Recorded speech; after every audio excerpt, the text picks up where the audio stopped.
안녕하세요. 오늘은 오랜만에 이 서울대 공간에 와봤는데요. 제가 공부를 했었던 서울대 인문대 공간이에요. 매미가 울어가지고 이게 이슈긴 한데 한번 매미 안 울 때 잘 말해보도록 해보겠습니다. 서울대에 왜 왔냐면 여기 서울대학교 공과대학교 학생이 좀 사회에 대해서 하고 싶은 이야기가 많이 있다라고 이야기를 해줘가지고 한번 20대 지금 청년, 대학생, 20대 초반의 학생은 이 사회를 어떻게 바라보고 있는지 재밌는 이야기를 나눠보려고 와봤습니다. 네, 석순 씨 한번 자기소개 해주실 수 있을까요? 네, 시청자 여러분, 안녕하세요. 저는 서울대학교 공과대학 항공우주공학과에 재학 중인 이석준이라고 하고요. 충쿠의 철학이라는 유튜브 채널을 현재 구독하고 있는 구독자이기도 합니다. 일단 제가 석준 씨한테 좀 특징적으로 많이 사전에 질의응답 같은 걸 할 때 많이 들었던 거는 이 한국의 교육제도 이런 거에 대해서 많은 비판적인 의식을 갖고 있고 또 대한민국의 지금 대학교 안에서의 토론 문화의 부재 이런 거에 대해서도 이야기를 해주고 그랬는데 그럼 한번 그런 본격적인 이야기에 들어가기에 앞서서 개인적인 흥미에서 질문을 던져보고 싶어요. 석준 씨가 원래 재수학원을 다녔었고 재수학원에서 성적이 되게 높았다고 해요. 그래서 거기서는 다 의대를 써라 이렇게 이야기를 했는데 굳이 의대를 안 가고 공대를 완전히 스트레이트로 목표를 했다고 그렇게 들었거든요. 네. 그럼 왜 그랬나요? 요즘에 다 의대 블랙홀이다 해서 다 의대 가려고 하는데 왜 굳이 공대에 갔나요? 제가 뭐 성적이 그렇게까지 높은 건 아니었고요.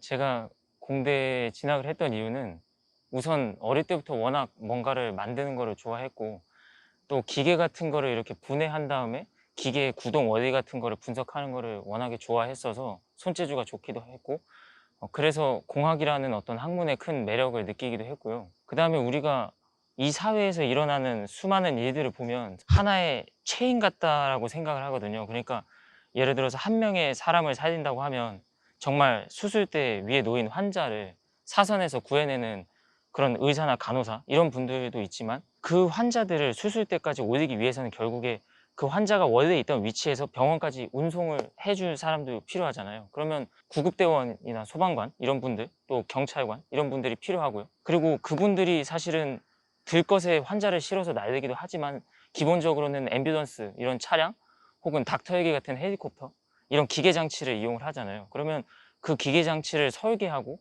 제작하는 사람들이 필요할 텐데 그런 사람들은 또 공학자나 이제 기술자일 거란 말이죠. 우리 사회에서 일어나는 많은 일들을 보면 단 하나의 직군의 사람들만 필요한 게 아니라 정말 여러 직군의 사람들이 필요하다라고 생각을 하는데 저는 그 중에서 좀 공학적인 활동을 하는 그 영역 속에서 한번 일을 해보고 싶었습니다.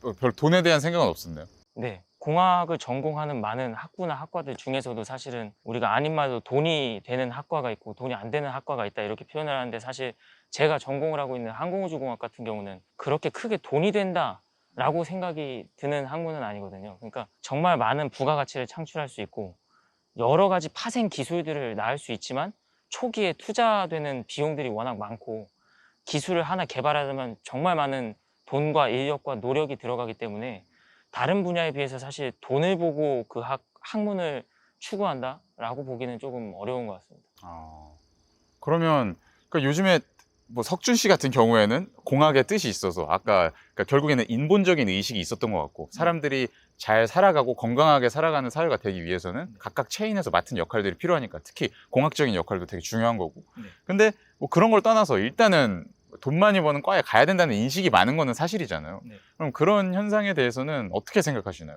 일단 우리 현지 사회에서 뭐 열심히 일을 해서 돈을 많이 벌겠다라고 하는 것 자체는 문제가 되지 않는다고 생각을 하고요. 그냥 자기가 흥미든 적성이든 아니면 정말 경제적인 거를 보고 갔든 학과를 선택하는 거는 사실 개인의 자유니까 뭐 돈을 보고 갔다고 해서 저는 비판적으로 보지는 않는데 제가 생각하는 이제 문제는 정말 공학적인 뜻이 있는데도 불구하고 주변에서 뭐 의대를 가라 아니면 나는 돈이 안 되는 공학을 하고 싶다. 나는 정말 이 분야에 뜻이 있어서 이 분야에 진학을 하고 싶다. 그런데 뭔가 미래에 나의 경제적인 요건을 생각을 해봤을 때 아, 이 분야에 진학을 해서 이 학과에 진학을 해서 돈을 벌기는 좀 어려울 것 같다. 라는 생각이 들어서 어쩔 수 없이 다른 학과로 노선을 정하게 되는 경우가 조금 문제라고 생각을 하거든요. 주변에 뭐 의학 전문 대학원이나 그런 거 준비하는 공대생도 많이 있나요? 제 주변에는 없는 것 같아요. 이 학과가 아무래도 조금 특수성이 있고 좀 진짜로 예, 이걸 원해서 진짜 오는 예. 애들이다. 그런 학생들이 좀 아, 많은 것 같아서 어, 관심사 같은 경우도 애들이랑 물어보면 되게 다양하고 어떤 음, 친구들은 그냥 고정익 항공기 같은 걸 만들고 싶어 하는 친구들도 있고, 아니면 드론 같은 거를 개발하고 싶은 애들도 있고, 로켓도 있고, 인공위성도 있고, 사실 분야가 되게 다양하단 말이에요. 그런 분야에 대해서 뭔가 자기가 가지고 있는 관심사나 적성 같은 게 뚜렷한 것 같아요. 그 제 뭐 선배든 동기든 후배들 보면. 그러면 본인이 항공우주공학과에서 가장 하고 싶다 그런 일이 있나요? 저는 로켓 같은 거 개발하는 거를 좀 하고 싶습니다. 조금 큰 분야로 보자면 저희 분야가 크게 4개 분야로 나눌 수가 있거든요. 저는 그 중에서 조금 추진 분야 쪽으로 가서 엔진 같은 거를 개발해보고 싶기도 하고, 특히 그 엔진이 우주 발사체 로켓 같은 거에 좀 사용되는 엔진을 개발하는 쪽으로 한번 가보고 싶습니다. 그런 꿈을 꾸게 된 계기가 있나요?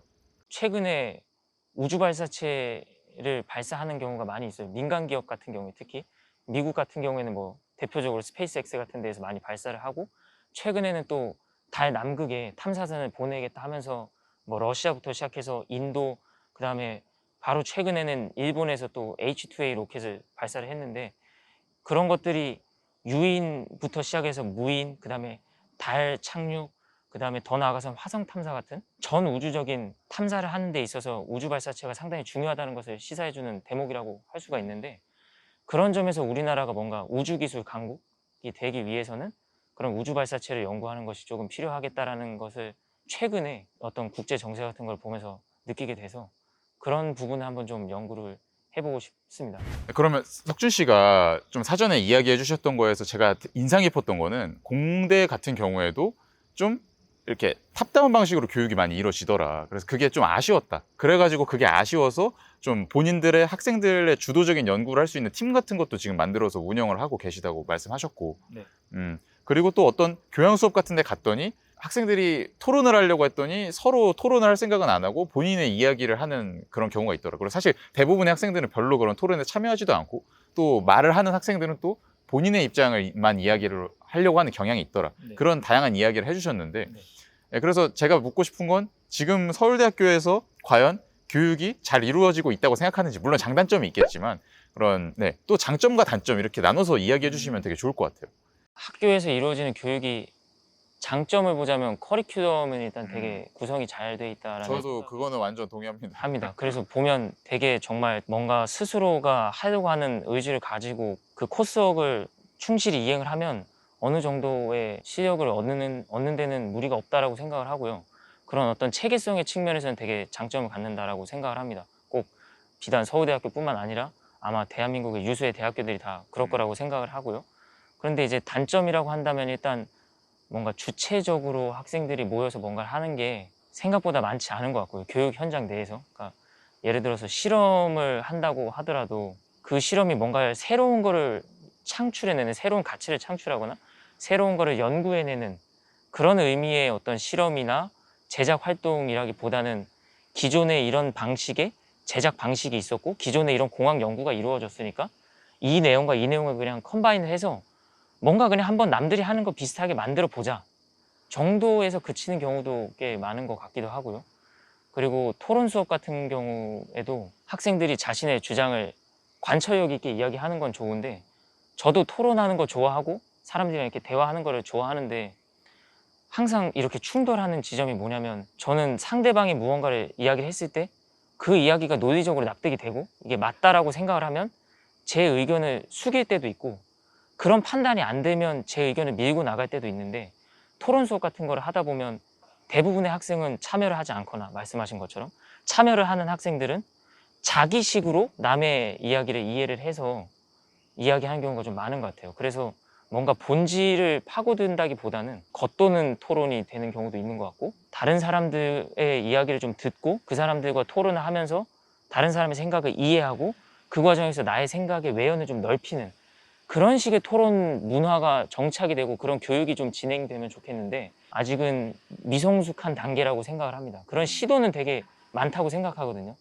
아까도 뭐 주체적인 거 이야기했는데 그런 시도는 되게 많은 것 같아요. 근데 그 속에 들어갔을 때 정말 학생들이 주체적이고 모여서 야 으쌰으쌰해서 이거 한번 해보자, 새로운 거 한번 만들어 보자 라고 하는 열정 같은 거를 생각해 봤을 때 그런 것들이 조금 제가 생각한 바와는 좀 다른 방향으로 가는 것 같아서 그런 게 좀 아쉽다라고는 생각을 했습니다. 저도 되게 공감을 하는 게 저도 한국 사회가 그래도 되게 희망적이라고 생각하는 게 시도가 많아요. 제 네. 생각에. 나름 갖고 있는 문제점들 해결하기 위한 다양한 시도가 이루어지고 있는 거는 지금 맞는 것 같아요. 네. 근데 말씀하신 대로 근데 그 시도는 결국 정책적인 거고 그 정책을 뒷받침하는 거는 그 참여자들의 문화가 돼야 된다고 생각하거든요. 그랬을 때 아직까지 문화가 따라오고 있지는 못하다. 네. 예, 좀 그렇게 저도 생각을 많이 했습니다. 네네.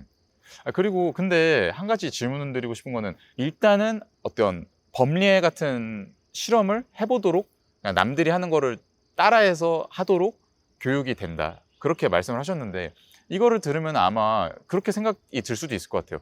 일단은 그렇게 해봐야 나중에 본인 거를 할 수 있는 거 아니냐. 처음부터 어떻게 창조적인 거를 스스로 할 수 있겠냐. 뭐 이렇게 만약에 누군가가 반박한다면 여기에 대해서는 어떻게 생각하시나요? 아주 좋은 지적이라고 생각을 하는데요. 무조건적으로 이런 코스웍을 비판을 하고 제도권의 교육을 비난만 한다고 해서 달라질 건 없다고 생각하거든요. 기존의 질서를 무너뜨렸다고 해서 정말 우리한테 어떤 자유의지가 찾아오는 게 아니라 그냥 또 다른 어떤 무질서나 혼돈의 상태가 찾아올 수도 있다고 생각을 하고요. 약간 철학적인 관점으로 본다면. 그래서 교육적인 관점에서 봐도 그런 코스웍을 따라가는 거는 사실 저는 맞다고 생각을 합니다. 그래서 그렇게 잘 설계된 어떤 기존의 이론에 따라가는 실험을 하는 거는 저는 문제가 없다고 생각을 하고요. 그런 것들이 있어야 자신의 창조적인 걸 만들어낼 수 있다는 주장에 저는 100% 동의를 합니다. 근데 제가 생각하는 문제는 거기서 멈춘다는 거죠. 그러니까 거기까지 하고 나서 일정 수준의 실력이 만들어지면 거기서부터 더 나가야 되거든요. 거기서 내가 이런 실험을 했고 이런 이론을 연구를 했다. 그러면 어떤 새로운 가치를 만들어낼 수 있을까? 그럼 그 과정에서 논문도 읽어볼 수도 있고 교과서를 읽어보면서 지금까지 이런 부분이 연구가 안 됐다고 하네? 그럼 이런 부분은 내가 한번 공부를 해봐야 되겠다. 라고 하는 생각이 제도권 하에서 좀 이루어지면 좋겠는데 이미 잘 짜여진 실험을 수행을 하고 기존에 확립이 된 이론에 대한 학습을 하고 그에 대한 시험을 보고 거기서 끝난다는 게 저는 문제라고 생각을 합니다. 거기서 더 나가는 교육이 시행이 되면 하는 아쉬움이 있는 거죠, 사실은. 어떤 말씀인지 잘 알 것 같습니다. 그럼 석준 씨가 어쨌든 제 구독자이시니까 연락을 주신 거잖아요. 철학을 좋아하신다고 말씀을 하셨는데 왜 공대생이 어쩌다가 또 철학에 이렇게 빠지시게 됐는지. 우선 공학이라고 하면 단순하게 기계장치를 만든다라고 생각을 하는데 제가 생각하는 공학은 뭐냐면 어떤 자연과학의 이론을 바탕으로 해서 인간에게 이롭게 사용될 수 있는 기계장치나 시스템을 설계하고 제작하는 과정의 총체라고 생각을 하거든요. 그러다 보니까 휴먼 팩터에 대한 고려를 안 할 수가 없다는 거죠. 당장 자동차를 하나 만든다고 하면 사람이 어느 정도 운전하기 편한 구조를 가지고 있어야지 사람이 운전하기 불편한 구조를 가지면 되게 사용하기 어려울 거예요. 그리고 당장 우리가 사용하는 스마트폰 같은 경우도 결국에 인간이 사용한다라고 하는 그 요소를 생각을 하지 않을 수가 없다라는 점에서 인간에 대한 이해가 중요하다라는 생각을 하게 됐고 또 최근에는 제가 어떤 생각을 갖게 됐냐면 기술 개발을 하나 한다고 하더라도 정말 혼자서 독단적으로 기술 개발할 수 있는 경우는 요즘에는 많지 않거든요. 그러니까 당장 저희 항공우주공학 같은 분야라고 보면 체계종합적이다라고 부른단 말이에요. 하나의 시스템만을 가지고 하는 것이 아니라 여러 가지의 시스템이 결합이 되어 있는 방식이란 말이에요. 당장 어떤 로켓에다가 인공위성을 실어서 쏜다라고 하면 그러니까 공기역학을 하는 사람도 필요하고 로켓의 구조를 설계하는 사람도 필요하고 로켓 엔진 설계하는 추진 연구원도 필요하고요. 당연히 전자기기가 들어갈 테니까 제어하는 사람도 들어가고요. 거기에 인공위성을 얻는다 그러면 코딩할 사람 필요하죠. 그럼 컴퓨터공학 하는 사람 필요하죠. 전기정보공학 하는 사람 필요하고요. 정말 많은 사람들이 투입이 된단 말이에요. 하나의 분야만 투입되는 게 아니라 그럼 그 사람들과 대화를 하고 커뮤니케이션을 하는 데 있어서 당연히 인간에 대한 이해가 중요하다. 나와 같이 일을 하는 그 사람이 중요하다는 생각을 갖게 됐거든요. 그래서 그러한 관점에서 조금 철학, 더 넓게는 인문학에 대한 관심을 가지게 된 것 같고요. 한 가지 더 이유가 있다면 제가 평소에 공학자의 윤리의식 같은 거를 많이 생각을 했었습니다. 최근에 오펜하이머 같은 영화도 나왔잖아요. 그러면 그 영화도 보면 그 오펜하이머라고 하는 한 과학자의 고뇌 같은 게 나오잖아요. 인류의 관점에서 보면 그 무기를 사용하는 게 잘못된 것 같은데 지금은 전쟁을 하는 상황이고 그럼 우리가 전쟁을 최대한 빨리 끝내고 자국 군인들의 희생을 최소화하기 위해서는 무기를 개발하는 게 맞지 않나? 라고 하는 그 딜레마가 사실 모든 공학을 전공하는 사람들이면 다 갖고 있을 거라고 생각을 하거든요. 그런 것들을 많이 접하다 보니까 공학자들의 윤리의식에 대한 문제 관심을 가지게 됐고 자연스럽게 철학에 대한 관심을 갖게 된 것 같습니다. 방금 말씀해주신 그 협업과 관련된 거는 아까 말씀해주신 그런 커뮤니케이션, 소통, 또 토론, 그런 교육의 중요성에 대한 석준 씨의 생각이랑도 되게 잘 연결이 되는 것 같아요. 그러면 석준 씨가 공학도이긴 하지만 한국의 사회 문제에 대해서도 되게 많은 관심을 갖고 있다고 제가 들었는데, 그러면 지금 가장 관심 있게 지켜보고 계신 사회적인 문제 혹은 어떤 트렌드, 그런 것이 있을까요? 우선 저는 하나의 어떤 사회 문제를 콕 집어서 이야기하기보다는 좀 넓은 범위에서 이 사회 문제의 원인이 무엇인가를 조금 이야기를 하고 싶습니다. 저는 아마 대한민국 사회의 정말 많은 문제들이 대화의 부재 속에서 온다라고 생각을 합니다. 성별 갈등이나 어떤 세대 갈등 같은 거, 당장 그런 것만 예를 든다고 하더라도요, 대화의 부재가 상당히 큰 문제의 원인이 된다고 생각을 합니다. 사실 대화를 하다 보면 해결되는 것들이 많이 있단 말이에요. 아, 저 사람이 이런 생각 갖고 있구나. 저 성별의 사람들은 이런 생각 갖고 있구나. 이런 처지에 놓여져 있구나. 저 시대에 살았던 사람들은 이런 생각을 가질 수밖에 없게 되겠구나. 그게 옳다 그르다가 아니라 그런 생각을 가지게 된 근본적인 이유에 대해서 대화를 하다 보면 풀릴 수 있는 게 많단 말이에요. 그런데 사람들이 어떠한 선입견을 갖고 지레짐작으로 아, 저 사람들은 저럴 거야. 저 집단의 사람들은 저럴 거야. 뭐 대화가 뭐가 필요해. 라는 생각을 하고 대화의 문을 차단을 해버리니까 소통이 더 이상 안 되고, 소통이 안 되니까 상대방에 대한 이해를 할 수 있는 계기가 없어지고, 상대방에 대한 이해가 안 되니까 그게 갈등으로 이어진다라고 생각을 하거든요. 그래서 모든 사회 갈등의 문제가 거기 있다고 생각을 해요.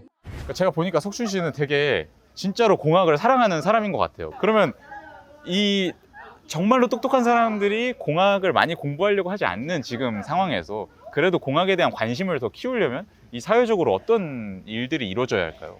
그렇게 되면 아까 저희가 이야기했던 의대, 공대에 대한 이야기를 조금 이어서 한번 가봐야 될 것 같은데요. 이게 어떻게 보면 일종의 사회 문제가 될 수도 있으니까요. 왜 학생들이 공대 같은 거에 진학을 하지 않고 의대에 진학을 하는가 생각을 해보면, 의학 같은 경우는 더 넓게는 요즘에는 또 로스쿨 진학 같은 경우도 있잖아요. 인문사회 쪽에서는. 왜 의대나 로스쿨 같은 걸 많이 진학을 할까 생각해보면, 아까는 이제 경제적인 거를 이야기를 했잖아요. 좀 제도적인 거를 보자면 의대를 가거나 로스쿨을 가면 면허가 나오죠. 근데 공대에 진학했을 때 면허가 나오지는 않거든요. 따로 국가 기술 자격 시험을 봐서 기술사가 되겠다 나중에, 그래서 기사부터 시작을 하겠다 하면 면허가 나오지만, 사실 서울대학교 공과대학에 나와서 뭔가 기사 자격증을 따고 나중에 기술사까지 하겠다, 이런 경우는 많지 않은 것 같고요. 그러면 그런 관점에서 생각해 봤을 때 공대에 가서 공학 면허라는 게 주어지지가 않으니까 항상 불안하다라는 생각을 가질 수밖에 없는 것 같고요. 그 다음에 두 번째 원인이, 공학을 전공하게 되면 경쟁을 많이 할 수밖에 없어요. 그러니까 계속해서 새로운 것을 만들어내야 된다는 압박을 받거든요. 그런 압박도 있고, 다른 사람보다 내가 더 잘해야 된다.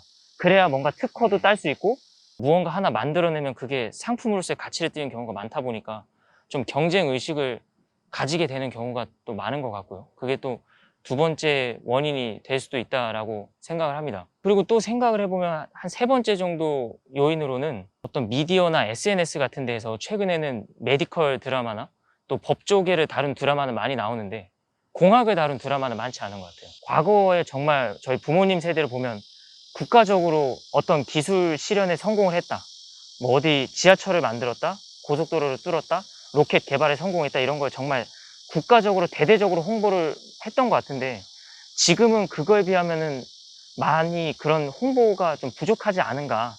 국가나 경제 입장에서 홍보가 많이 이루어지는 것 같지 공학 그 자체에 대한 홍보는 좀 많이 이루어져 있지 않은 것 같습니다. 그래서 그런 것들을 종합해서 생각을 해보면 공학 쪽에서도 충분히 그런 면허 혹은 자격증이 있으면 그래도 어느 정도 불안감을 느끼지 않을 것 같기도 하고요. 또 사회적으로도 충분히 그것이 홍보가 되고, 공학이라고 하는 것을 전공했을 때 다른 사람들이 어느 정도 인정을 해주고, 미국 같은 경우는 스페이스X에서 로켓 하나 쏘면 대대적으로 홍보하고 많은 사람들이 정말 즐기고 정말 내 일처럼 즐기는 문화가 형성이 돼 있단 말이에요. 그런 문화와 어떤 제도적인 것들이 형성이 되면 자연스럽게 이거 공학이 매력적인 것 같은데? 라고 생각을 하면 학생들이 공학을 전공하지 않을까라는 생각을 좀 가지게 됐습니다. 되게 좋은 말씀인 것 같습니다. 그러니까 요즘에 학생들이 최상위권 학생들이 어느 곳을 지망하냐, 그런 거를 보면 생각보다 막 꼭 엄청나게 돈만 쫓진 않더라고요. 뭐 언론 정보학과 요즘에 이런 데도 되게 인기 많고, 막 어디 정치외교학과가 인기 많다는 데도 있고, 뭐 그런 거 보면은 꼭 반드시 경제 논리에 의해서만 학생들의 선호가 결정되는 건 아닌 것 같고, 확실히 이런 문화적으로 어떤 거를 친숙하게 더 많이 접하냐, 그런 게 많이 결정적인 역할을 하는 것 같습니다. 네. 네, 석준 씨에 대해서 많은 생각을 들어봤는데요. 혹시 후배나 또 같은 학교 학생들이나 아니면은 다른 또 서울대학교에 오고 싶어 하는 학생들도 많을 테고, 아니면 여기에 관심을 갖고 있는 학생들도 많을 테고, 아니면은 다른 그냥 모든 구독자분들한테 해주시고 싶은 말이 있으시다면, 꼭 내가 이 말은 가치관에 대해서 전달하고 싶다 하는 게 있다면?